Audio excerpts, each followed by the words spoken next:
Okay, good morning, everyone. So we're here with Ask a Birth Professional. I'm Rachel Curtis, the Desert Doula, and my interviewee today is Dr. Blake Busey. He's a family physician and a doctor of osteopath. So we're going to talk about what those things are, and if you're pregnant, why you might be interested to know more or seek one of them out.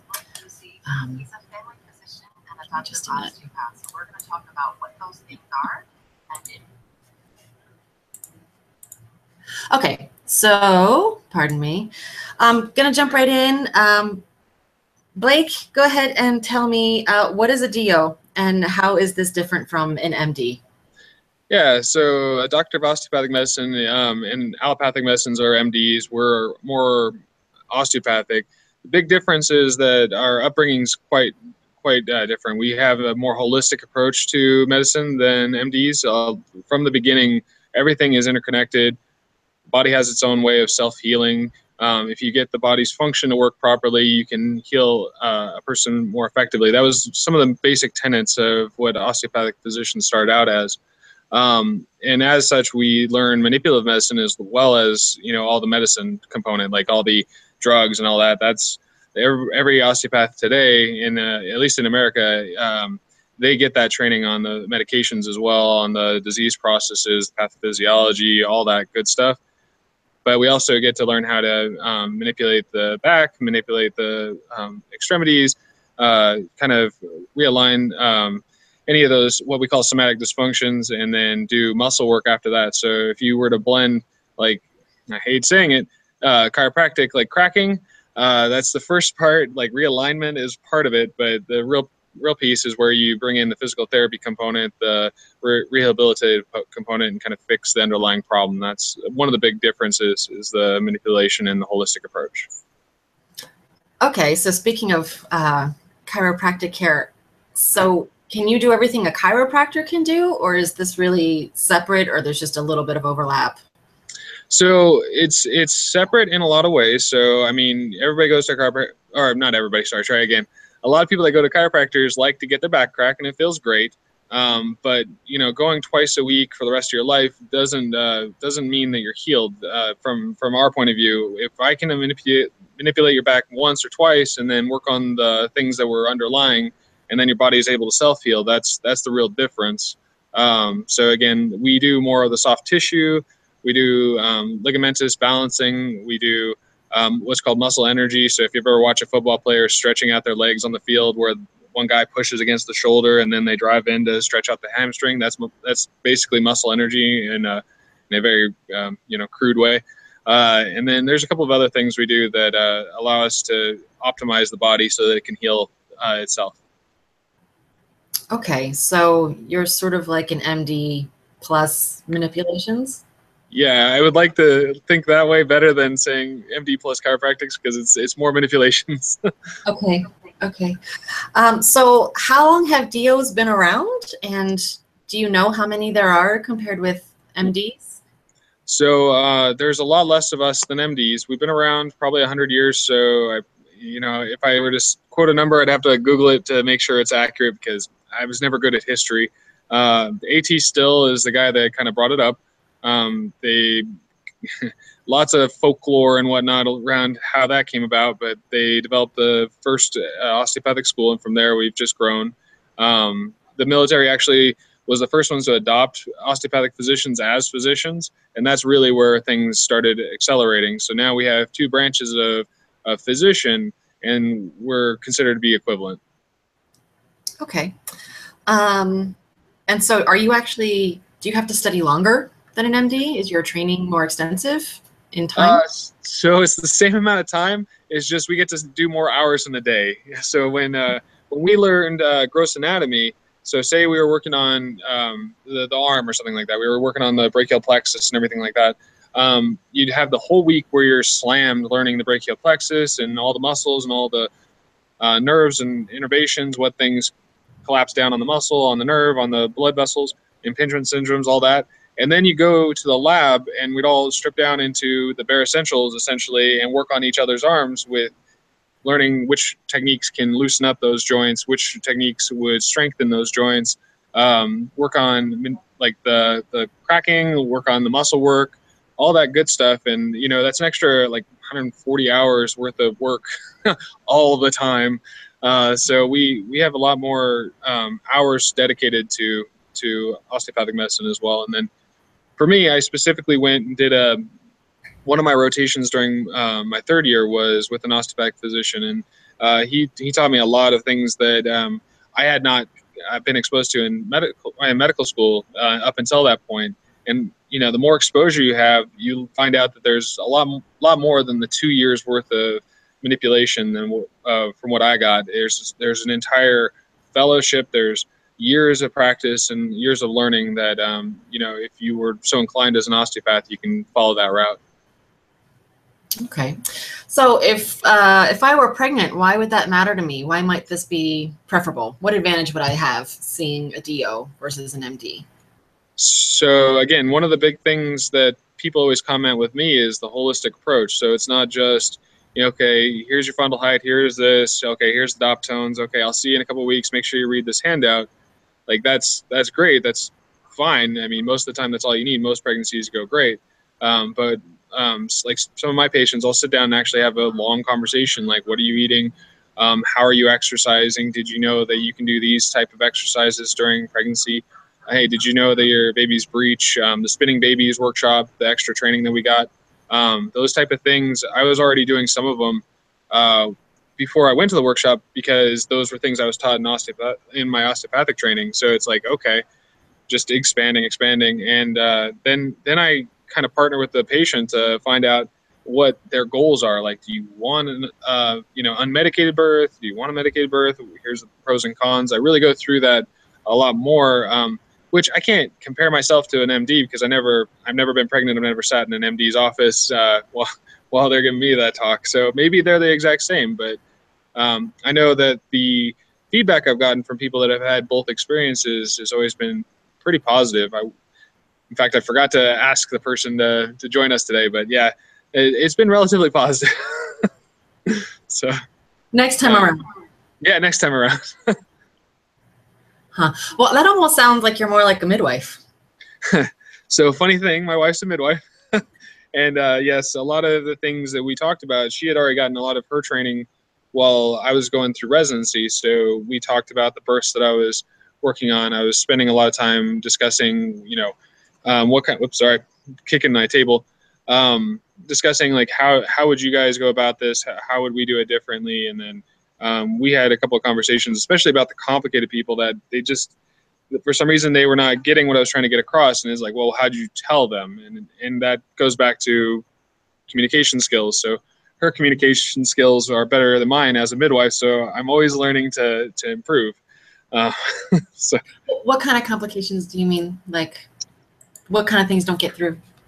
Oh, so some of the things that are like most common in almost every patient that you ever have, right?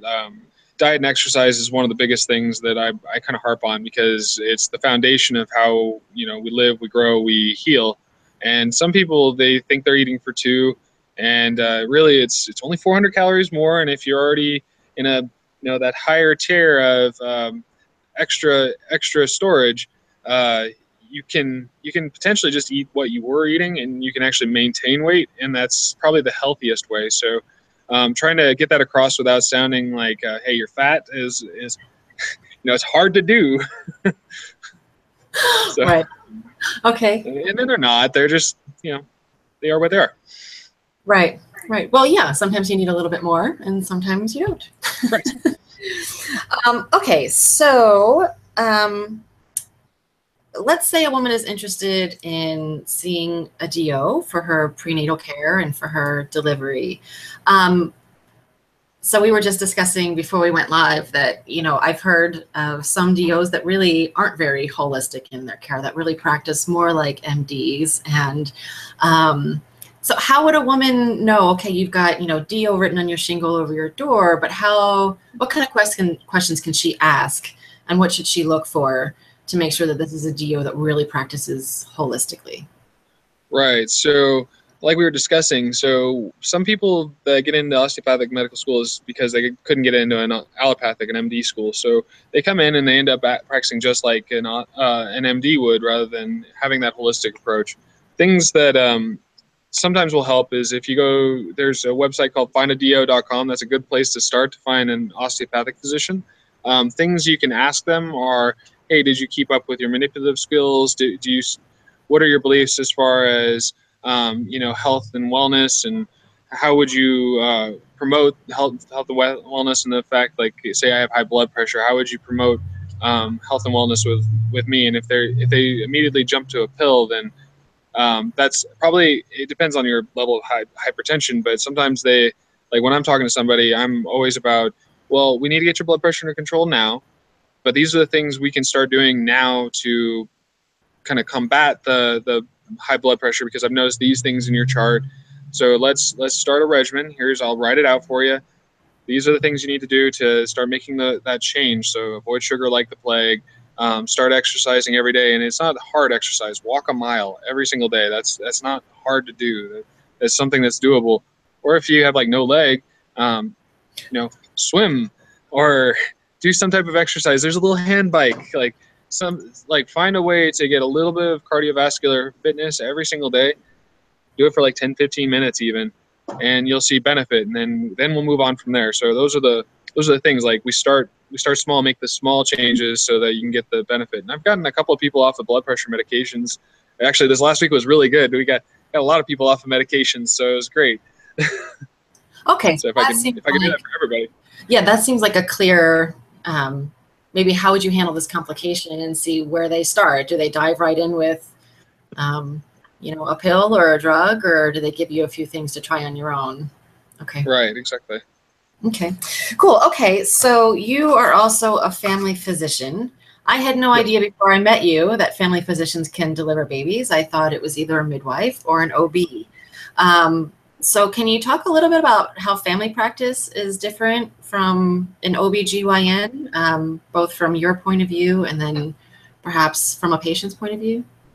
Sure. So, so being a family physician, every family physician I know has had some type of birth experience. The ACGME requires us to have a certain number of births and a certain number of continuity patients. So we all have them. It's during residency, especially, you have to be able to manage a birth, because what if you're that family doc in the middle of nowhere, and somebody comes in pushing?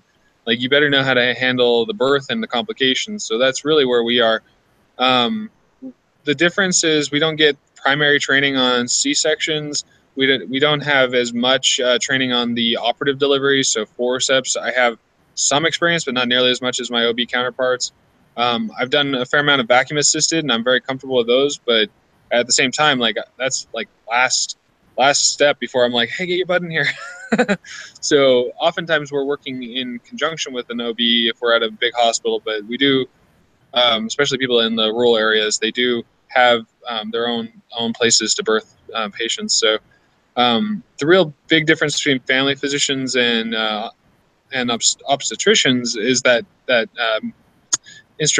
instrumentation component. So they are experts on assessing fetal heart tones, just like we are, and they definitely have the option a lot more than we do to cut or to remove a baby operatively. So a lot of my training was underneath midwives. So like the nurse midwives, the lay midwives that I worked with, and the labor and delivery nurses, they're the ones that really deserve the credit. So as much as I love my obstetricians, there were days where I was running the labor and delivery deck by myself, and the only person I had to go to was my midwife. So they taught me, they encouraged me, and they've always been good. So and then honestly, the labor and delivery nurses are by far, if you sink or swim, right? Like if you're one of those people that doesn't treat them well, you sink. I always appreciated them, so I did okay. Okay. And why did you prefer to stay in family practice instead of like specializing in some area? Right. So good question. So, when I originally was interested in medicine, it was cardiovascular surgery was what I was really interested in. And then orthopedics came up, and I was like, man, that'd be a lot of fun too. Then it turned out I like seeing a variety of everything. So the jack of all trades, master of none kind of came up, and that's what a family physician really becomes, is we're the true physician, we're the primary care. So where else in the world can you influence a person's like life that way? So every day, 20 or more patients come in, and we're the first line in their health. And if we fail, we have our specialists to help us get them to that next level. But really, that was what was most important to me, was trying to help people optimize their health and quality of life overall. Um, there's no other way you can do that other than, being with them and being a life coach. And that's not very fun. Mm-hmm. Mm-hmm. Okay. So would you say there's more continuity of care if you see a family physician versus like a specialist for your birth? So good question. So like I mentioned, part of our training was specifically with continuity of care. I had I was only supposed to have like 10 continuity patients, but I ended up, I think, 13 or 14 by the time I was out of my residency. And from the time they come in pregnant, you follow them the entire way. You even start taking care of their kids afterwards. So I'm still in contact with 3 or 4 of them. Like they're good friends. They're in different states and different countries now, but I get to see their kids growing up, which is really special to me. And honestly, they still ask me for advice because they still identify me as their doc. And I mean, that's a type of bond you can't. There's nothing like it. So stupid fly. It's like one, right? So Yeah. do you see kids also then? Can people bring their kids to you instead of going to a pediatrician? Yep. So oh, you didn't know that? No, I had no idea. Yeah, jack of all trades. So yeah, actually, we do everything from womb to tomb. So when I say that, I really mean it. I take care of geriatric patients, people that are over 65. Obviously, I don't consider that old anymore, because as I get older, I'm like, no, that's not too far away. But geriatric patients, pediatrics. I used to be ICU. I used to do that when I was in residency. I mean, you can find a family physician literally anywhere. One of our family friends when I was growing up, he actually assists a neurosurgeon. So he's employed by a neurosurgeon as a family physician, and he would evaluate the patients, screen the patients, and then he would help with the neurosurgery. And it's like, what other profession can you branch out so extensively? But yeah, so I do take care of kids still. I still have a few on my panel, which I wish would be more, but they have me doing other things. But yeah, so besides delivering the baby, like, then you do the follow up, you do the 2 week, the whole well child progression and the immunizations, and you get to have that nice talk, like, this is why these are important, these why I would choose this one, and honestly the evidence is there. And like, we go through everything, and we talk about circumcision or not circumcising, based on evidence. And I let the patients decide, but I want them to have a fair amount of information, because there's a lot of misinformation out there. So being a family physician, that's part of my job too, is to help facilitate them making what's the right decision for them. I mean, I can be a mean guy and just say, no, you're getting this, but then where's the trust? They won't trust me in the future. So it's in my best interest to have an honest discussion with them, and they all know, like, what I tell them is based on the best evidence I have, and based on my expert opinion, this would be the best choice for you guys. But if they say no, I'm like, okay, I'll just annotate it in your chart, and that's fine. Huh. Yeah. Okay. So I get it now. It's really a family. You see the whole family. And how does this affect your caseload? So it's not too bad. So the caseload, you're impaneled a certain amount of patients, right? So for a family physician, where I'm at, you have what's a full-time equivalent. So an FTE is anywhere from 1,000 to 1,200 patients in generally. And as a result, they have access to us virtually through our patient-centered medical homes. They can also come in whenever they want. We try to keep our access open so that no matter what, there's always a few appointments open every day. And we have, obviously future appointments where they can schedule in. But then I also have my nursing visits. So if they just need vaccinations, then they just come in and see the nurse. And I have standing orders. So if, say it's just a sick thing, like, oh, I have a sore throat, and I just need to get a strep test done or something like that, like, I want to make sure it's not strep, they can walk into my nurse, and my nurse will take care of it. And if it ends up being positive, I'll pop in, talk to them about it, be like, okay, these are the things we need to do to avoid getting any well sick. And, and you have a newborn, you got a cold, these are the things you can do to try and, minimize their they're a bad outcome or anything like that. So I love this. I don't know why more people don't do it. I mean, it just seems so much simpler to take everybody in to see one person versus, you know, as a doula, I see these women where their care just gets fragmented all across the course of, you know, you get to know this obstetrician and then maybe they're there or not when the baby comes. And then, you know, there's like the baby nurses and that's a whole nother crew. And then you go to see the pediatrician and he's got different ideas about certain things. And it just feels like it's so much work for it's a lot of work for the kids have a doctor and everybody has their own different doctor. And it just seems like it's a big burden for families to carry. So my question in all of this is why don't more people use family physicians? It's a great question. So one of the reasons why I have not been able to do a birth in the last couple of years, or rather the last year, it's only been a year, holy cow, is other things, competing things come up, and also to make birth. So this is the thing that kills me, right? So you start thinking about the cost of a birth and then the cost of the insurance of it. So to pay for the insurance burden, because you know, you have to have insurance that covers you for 18 years. From the moment that baby's born to the point they hit 18, you have to have insurance that covers that. So it's called tail insurance. And as a result, it's pretty expensive. So you'd have to average about 100 births a year to really to break even. So it's in my system, it probably wouldn't be a big deal. My hospital will cover me. It's just that there were so many other competing things for my time, because I was the only one that could do them apparently, that I couldn't get it up to the labor deck anymore. If I did, I would be working even more hours than I am now. And I have a family, and I'd love to take care of patients, but they want me to be in the clinic doing other things. So that's where I am now. But if I ever get back to doing births, it'd be great. Well, and so women who want a family physician, is this harder to find, or where can they It is. miss out? So it is harder to find a family physician that will do a birth. If you're in a rural area, it's easier because that's usually the only doc around.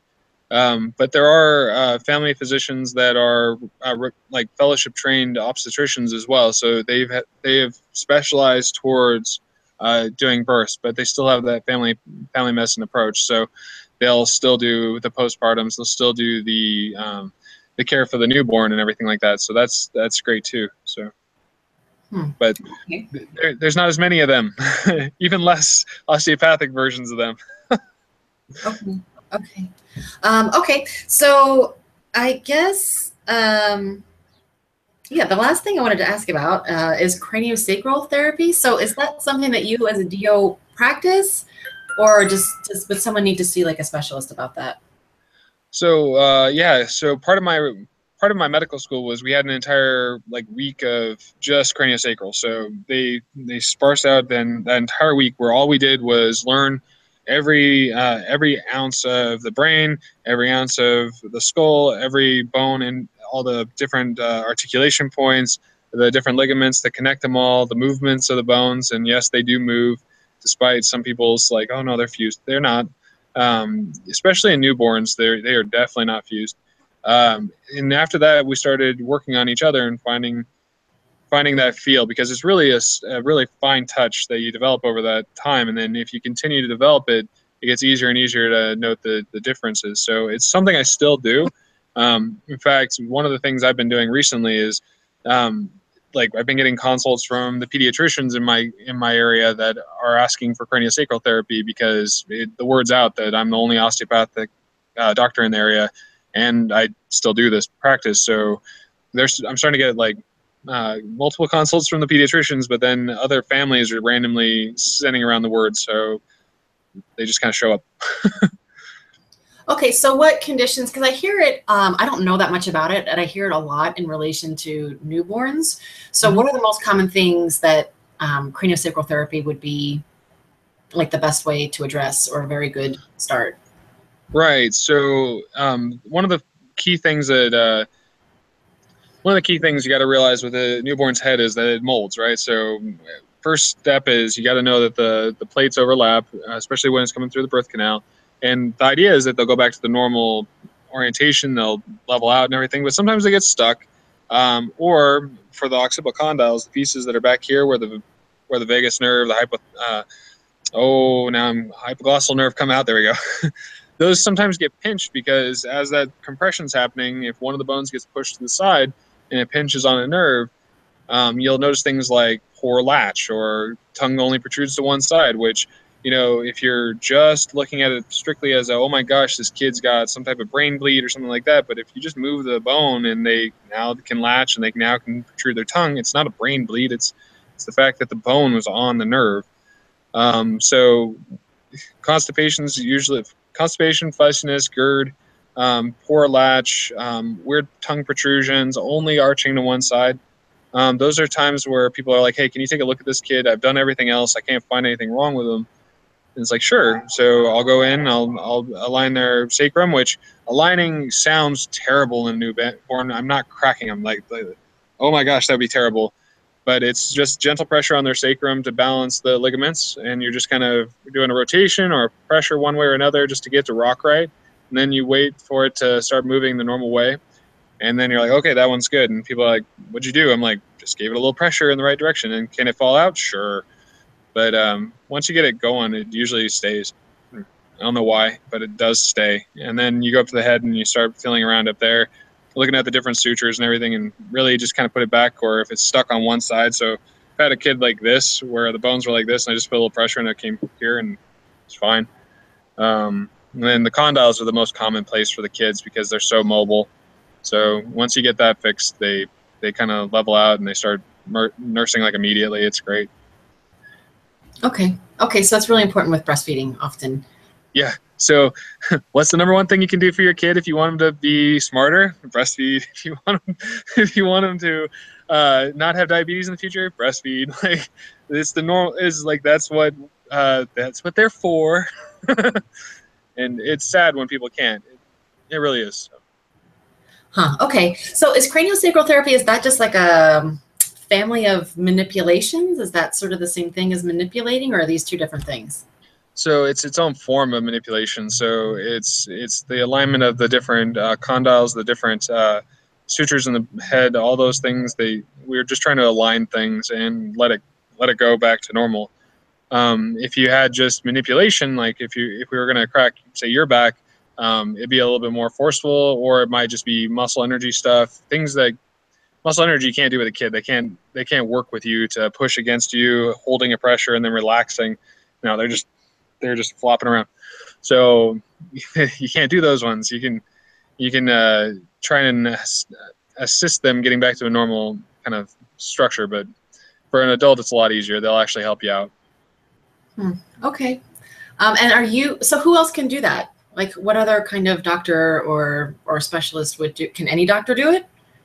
Only ones that have the training and the certification for it. So honestly, I know that some or what is it, occupational therapists still do it, some physical therapists, but yeah, it's kind of hit or miss. It's in the medical community, it's even hard to find one. I think you can search for people that do craneo-sacral, but that's usually it's only if they're advertising. So it's hard. It's a lot of word of mouth, and like I know that I do it. I don't know how many people in my medical school where I was still do it. So Okay.